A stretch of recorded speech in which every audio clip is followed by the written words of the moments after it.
Bonjour, bonjour, bienvenue sur le plateau de Batijournal TV. Nous sommes toujours sur le Mondial du bâtiment, Mondial 2017, et on va reparler encore de BIM, et on va parler de BIM et d'exploitation du bâtiment. Avec moi autour de la table, monsieur Benoît Vervandier, bonjour.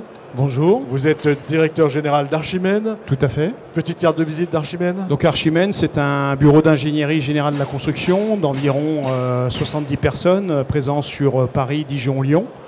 Et nous sommes investis dans le BIM très tôt puisque passionnés de numérique, nous avons créé une start-up il y a une dizaine d'années qui s'est appelée Active 3D et qui a développé toute une solution de BIM exploitation, de gestion technique de patrimoine en mode BIM que nous avons cédé l'année dernière au groupe Soprasteria.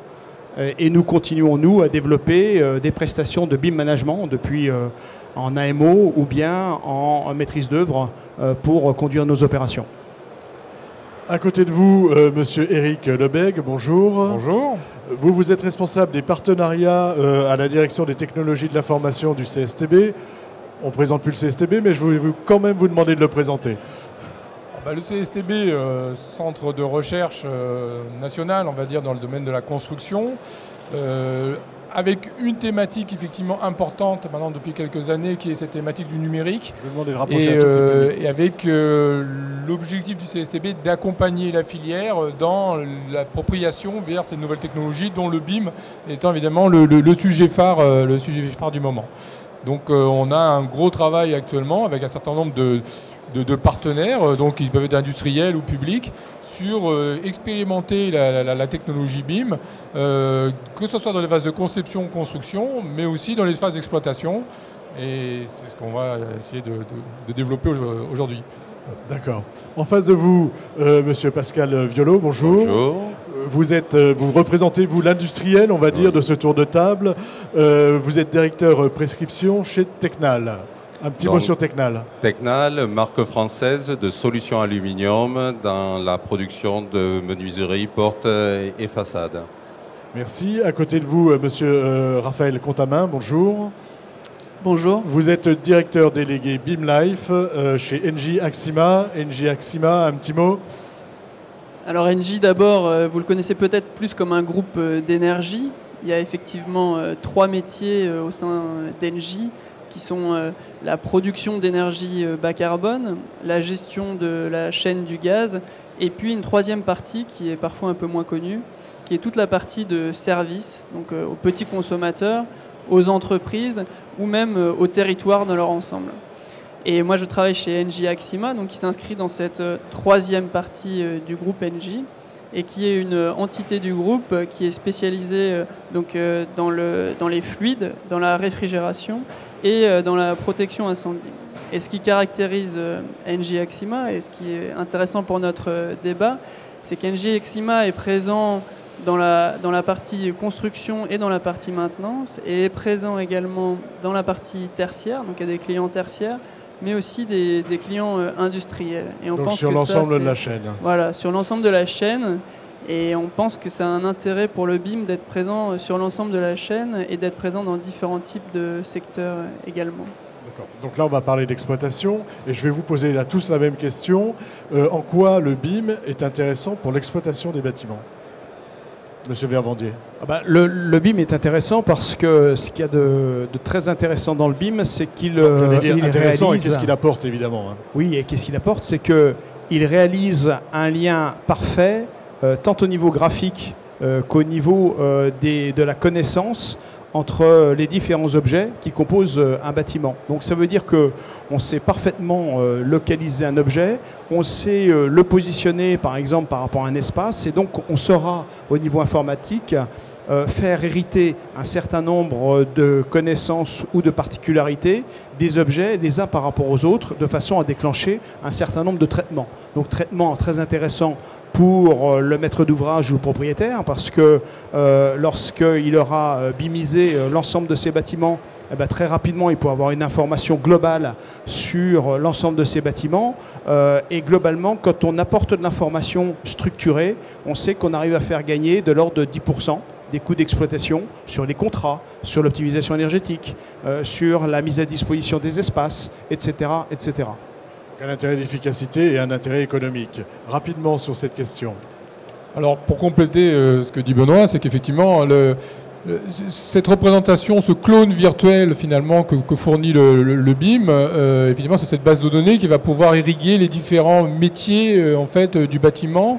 Et d'ailleurs, on va évoluer d'une notion de base de données à une notion de plateforme de services, c'est-à-dire que les différents services de l'exploitation du bâtiment vont pouvoir se brancher pour exploiter ce clone, cet avatar virtuel. Alors ça peut être dans le domaine de la GMAO, donc on va accélérer des interventions sur une maintenance, par exemple d'un hôpital. On parlera un petit peu de l'hôpital d'Ajaccio, qui est un bon exemple dans ce sens-là.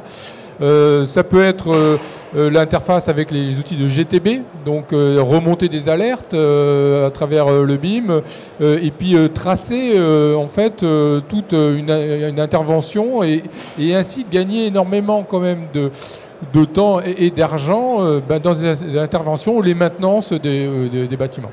Faciliter la maintenance, c'est toujours cet aspect temps et argent. De votre côté, comment vous voyez cet aspect BIM exploitation ?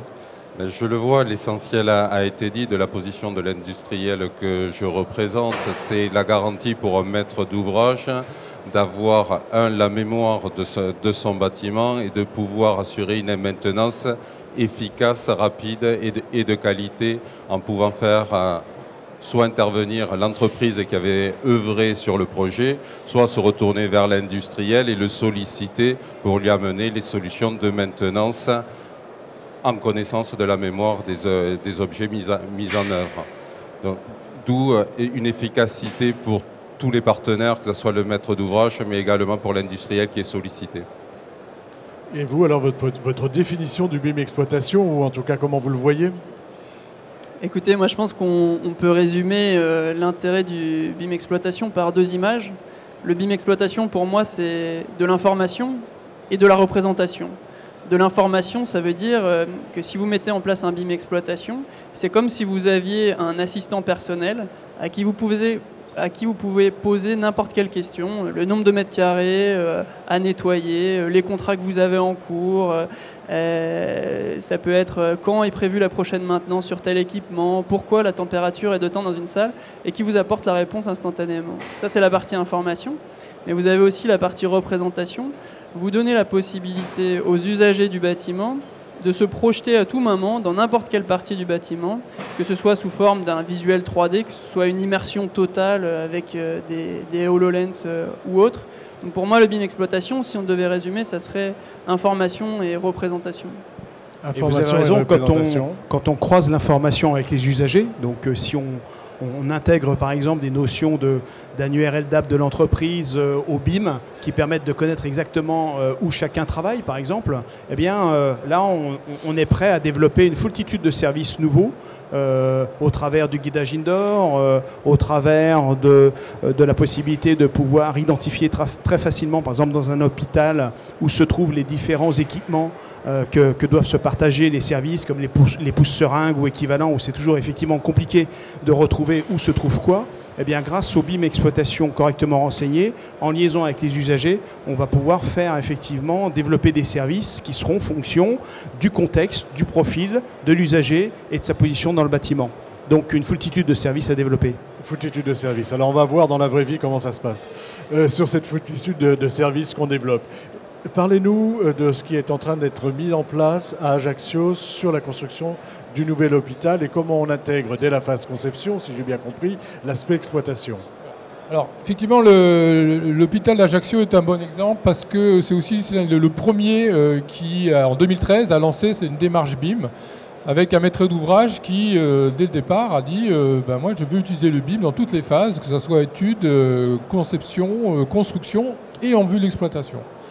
Et alors la particularité de l'hôpital, c'est que là, il va être livré l'année prochaine. Donc c'est le premier, on commence à avoir les premiers vraiment maquettes numériques BIM de conception-construction qu'on va pouvoir exploiter pour une phase d'exploitation. Alors dans la vraie vie, c'est que déjà, il faut se dire aussi que cette maquette numérique de conception-construction, il faut l'adapter aux besoins, aux services d'exploitation. Donc là, il y a tout un tas de connecteurs, d'interfaces à développer pour déjà adapter le BIM de conception-construction aux vues nécessaires à l'exploitation, parce que c'est des choses un petit peu différentes. On ne va pas représenter toujours peut-être les mêmes choses. On a besoin d'aller droit au but pour certains éléments.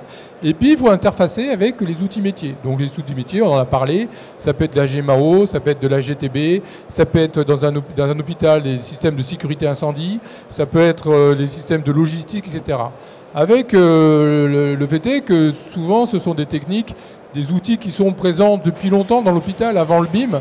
Et donc l'exercice consiste aujourd'hui, et c'est ce qu'on fait sur Ajaccio, c'est interfacer ces logiciels qui sont reconnus par les exploitants hospitaliers, par les personnels soignants, les interfacer avec le BIM. Voilà, les logiciels que ces exploitants utilisent aujourd'hui, ils ont l'habitude d'utiliser, on va les faire communiquer. Vous me dites si je dis des bêtises, hein, voilà, je ne suis pas un spécialiste. On va les faire communiquer avec d'autres logiciels de BIM, et comme ça, chacun pourra travailler sur ses propres données, c'est ça? Voilà, donc si, dans le domaine hospitalier, alors par exemple, là, l'hôpital d'Ajaccio, ils ont choisi une GMAO qui est assez répandue dans le domaine hospitalier, qui s'appelle A7+, de General Electric. Quasiment tous les hôpitaux utilisent ça, notamment pour la gestion des équipements biomédicaux. Bon, il n'y avait pas l'interface BIM. Donc là, il a fallu qu'on développe cette interface, mais avec quand même des gros bénéfices. Parce que le gros intérêt, effectivement, c'est que grâce à cette interface, on va pouvoir alimenter automatiquement, à partir de la base de données BIM, qui sera issue du DOE, enfin de la conception-construction, automatiquement, on va pouvoir renseigner la base de données GMAO. C'est des semaines de travail que l'on économise s'il fallait le faire à la main. Donc, première étape. Il n'y a plus de saisie, quoi. Ça, c'est le premier avantage. Second avantage, c'est sur la vie du bâtiment. Ensuite, évidemment, une fois qu'on a cette connexion entre le BIM, sa représentation visuelle, hein, donc son affichage, ses objets, et puis cette application métier, eh bien, on va voir tout un tas de services qui deviennent très intéressants. Donc, notamment l'intervention rapide. C'est-à-dire que dans un hôpital, les intervenants pour telle ou telle maintenance, ça tourne, ça évolue. Il faut pouvoir aller vite. Il faut intervenir dans des endroits qui sont pas faciles d'accès parce qu'il y a un hôpital, sa vie, il y a l'exploitation. Donc, il faut déranger un minimum les services, etc. Donc, grâce au BIM, on va pouvoir très rapidement repérer les endroits où il faut intervenir. Après, on va faire le relais avec des dispositifs de type tablette, smartphone, etc. pour se repérer et guider l'intervenant sur l'endroit où il va pouvoir faire son travail. J'ai cru que vous vouliez intervenir ou dire... Non, je suis extrêmement intéressé et séduit par l'exemple qui est présenté, mais l'industriel que je suis entend grand projet, bâtiment unique, et moi, la démarche de l'industriel est plutôt déjà de se projeter vers le devenir du BIM dont on ne connaît pas aujourd'hui certainement les limites et dont on peut imaginer à terme qu'il va se démocratiser. Et nous, notre travail, c'est de démocratiser cette démarche pour qu'il y ait le moins de freins possible, que demain, le BIM ne soit pas réservé qu'à des grands projets. Un hôpital est un grand projet et devienne accessible. Chaque fois que je vous entends parler de tablettes, mais j'imagine un particulier qui demain aura un bien et qui voudra un jour pouvoir le revendre. J'ai eu l'exemple, c'est purement anecdotique, mais hier, d'une personne qui a acheté un bien et qui est venue se renseigner parce qu'il savait que c'était des menuiseries avec un logo Tecnal, mais il fallait l'aider et l'accompagner pour connaître cette histoire qu'il ne maîtrisait pas. Et si le BIM avait été présent, à quel point la tâche nous aurait été facilitée d'offrir à ce maître d'ouvrage la possibilité de le renseigner immédiatement et lui donner les solutions pour rénover ses menuiseries, en l'occurrence. Et ce qui est bien, c'est qu'on montre vraiment les échelles en fait, des bâtiments et de pouvoir redescendre jusqu'à la maison individuelle. Si je peux me permettre d'intervenir rapidement, par les industriels, le rôle des industriels est assez fondamental, notamment c'est que quand on constitue la maquette numérique de conception-construction, quelle que soit l'échelle, on a besoin des informations des industriels. Donc ils fournissent le détail des éléments, les gaps de maintenance potentiellement qui sont fournis, tout un tas d'informations qu'on ira retirer grâce au BIM plus facilement. Voilà. Juste réagissez, puis après ça sera voilà, et juste, je veux dire que comme on a un métier un petit peu particulier on travaille sur toutes les échelles, notre vocation aujourd'hui est de créer les outils qui vont permettre de démocratiser et de permettre à tous ces partenaires entreprises, qu'elles soient grosses ou petites, de lever les freins et leur donner les outils pour pouvoir accéder facilement à ce passage dans une nouvelle ère qui est le BIM pour tout le monde du bâtiment. Monsieur Contamins, sur ces questions. Non, je pense qu'il y a un élément qui est vraiment central et qui est la source, je dirais, de la valeur du BIM exploitation. C'est le fait qu'on croise des données qui aujourd'hui ne se parlaient pas. On les centralise, vous avez parlé de plateforme et je partage cet avis, on les centralise et du coup on peut les croiser. Je vais prendre un exemple très concret. Dans un bâtiment, aujourd'hui vous vous rendez compte à un moment donné que des gens ne sont pas contents parce que la température est très élevée dans une salle. Et bien, la source de ce problème peut venir de plein de causes différentes. Ça peut venir d'une maintenance qui est prévue sur un équipement, ça peut venir d'un accident qui est prévu sur un équipement, ça peut provenir du fait que la température extérieure est très chaude, ça peut provenir du fait, tout à l'heure vous parliez des données sur les usagers, qu'il y a eu un afflux de personnes ce jour-là. Et si vous ne savez pas faire croiser les données qui viennent de la GMAO, de la GTC, des données usagées, vous allez avoir du mal à identifier la source du problème. Avec le BIM exploitation, vous avez une source de données centrale qui vous permet de visualiser à un moment donné en tant que gestionnaire l'ensemble des causes possibles du problème. Et là, vous pouvez réagir très vite. Et donc, c'est beaucoup plus de confort, beaucoup plus de réactivité.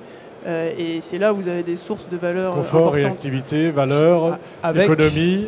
Avec quand même encore des limites, à savoir que si on veut effectivement pouvoir partager de la donnée et partager une donnée sur une fenêtre, quel que soit le bâtiment et où je me trouve dans n'importe quelle ville de France, à condition effectivement de pouvoir standardiser tout ça. Donc on a un gros travail encore à faire de standardisation des données.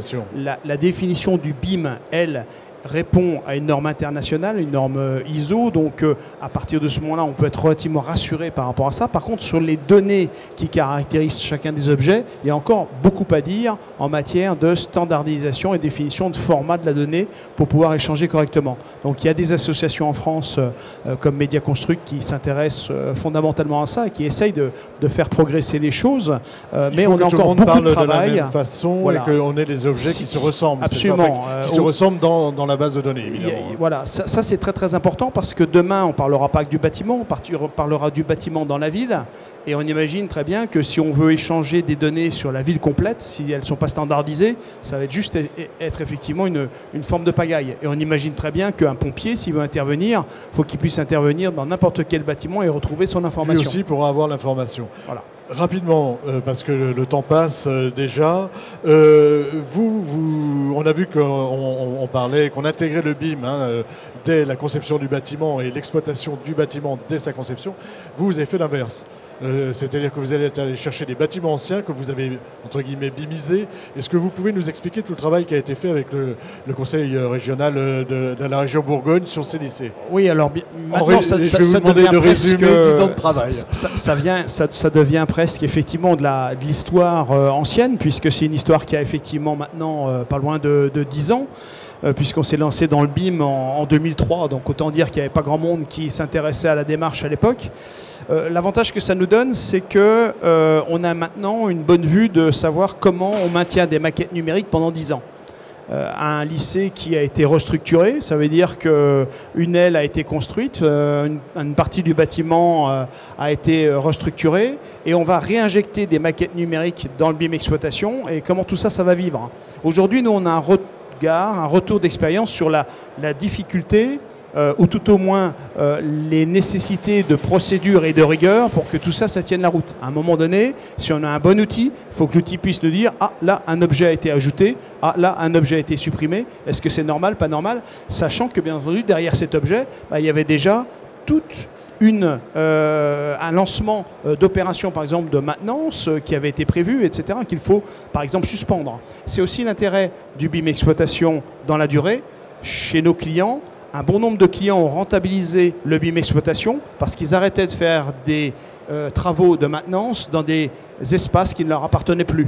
C'est pour vous dire que le BIM exploitation apporte, je dirais, de la rigueur dans les processus. La rigueur dans les processus, mais si j'ai bien compris ce que vous venez de nous dire, c'est que le BIM exploitation, le BIM, ça s'entretient. La maquette numérique, ça s'entretient. Ça s'entretient et là, ça nécessite effectivement d'avoir une bonne expertise pour pouvoir tracer effectivement et mettre en place les processus pour tracer l'unicité de la donnée objet. Une cassette de climatisation, vue dans le BIM, elle est représentée de façon fonctionnelle. Quand j'arrive dans la GMAO, elle a un numéro de série. Et cette cassette d'exploitation, j'ai pu la changer de place. Comment tout ça, ça va vivre dans le temps et comment ça va être maintenu facilement par l'utilisateur? J'ajoute que quand on gère des millions de mètres carrés et qu'on n'est que une ou deux personnes à gérer ce genre de patrimoine, il faut que ça soit simple, ça évite et que je comprenne très vite les choses. On va aller sur un peu la démarche que vous êtes en train de mettre en place. Même chose, je vais vous demander de résumer en quelques mots un travail qui est certainement beaucoup plus important que ça. Non, je voulais réagir parce que je partage tout à fait cette vision, cet enjeu de la mise à jour et dans l'entretien de la fiabilité. On peut avoir à un moment donné une superbe maquette, si on n'est pas capable d'avoir des équipes qui la font vivre, qui l'adaptent, on s'en sortira jamais. Et c'est toute la difficulté du BIM aujourd'hui. C'est que vous avez besoin de compétences dans des outils numériques, des outils digitaux, de la gestion de données, mais vous avez aussi besoin d'avoir des compétences métiers, des gens qui sont sur le terrain, dans les bâtiments, qui savent ce que c'est telle gaine, tel câble, etc. Le BIM ne va pas tout faire en fait, hein. C'est ça qu'il faut qu'on se mette dans la tête. Le BIM s'articule avec des compétences métiers existantes. Et c'est pour ça que la vision qu'on porte, nous, au sein d'Engie Axima, c'est l'alliance entre ces compétences métiers qu'on a dans la construction et dans la maintenance, avec des compétences BIM plus spécifiques. Et donc, vous me demandiez le projet qu'on est en train de mettre en œuvre en ce moment. C'est un projet qu'on a appelé la BIM Factory, c'est-à-dire allier les compétences d'Engie Axima, d'Engie dans son ensemble, avec des acquisitions ou des partenariats de sociétés qui ont la maîtrise de ces outils numériques BIM, qui ont l'expérience des projets BIM. Et donc on vient lundi dernier d'acquérir une entreprise qui s'appelle Decode BIM et qui était un spécialiste du BIM depuis 2010 et qui a eu envie de rejoindre Engie Axima justement pour compléter ses compétences BIM par des connaissances métiers et une implantation au sein des bâtiments. L'idée, c'est d'accoler les métiers avec la compétence BIM. L'idée, si je résume, c'est tirer le meilleur des deux mondes, apporter au client à la fois une compétence dans la gestion de la donnée et dans la gestion des outils BIM, mais lui assurer que ce qu'on lui livre, on saura l'entretenir, on saura le mettre à jour et que ça reflète la réalité de son bâtiment, du terrain qu'on connaît parce qu'on est acteur du bâtiment depuis des décennies.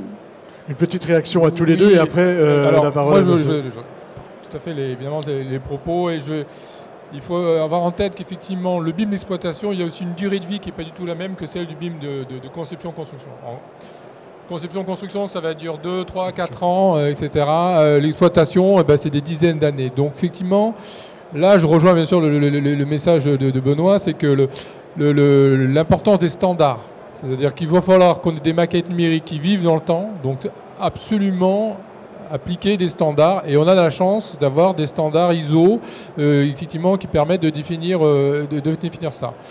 Ce qui est important aussi, c'est que les maquettes numériques, et là c'est une constitution en fait une agrégation de produits de construction, d'équipements, etc., et qui sont fournis par des industriels.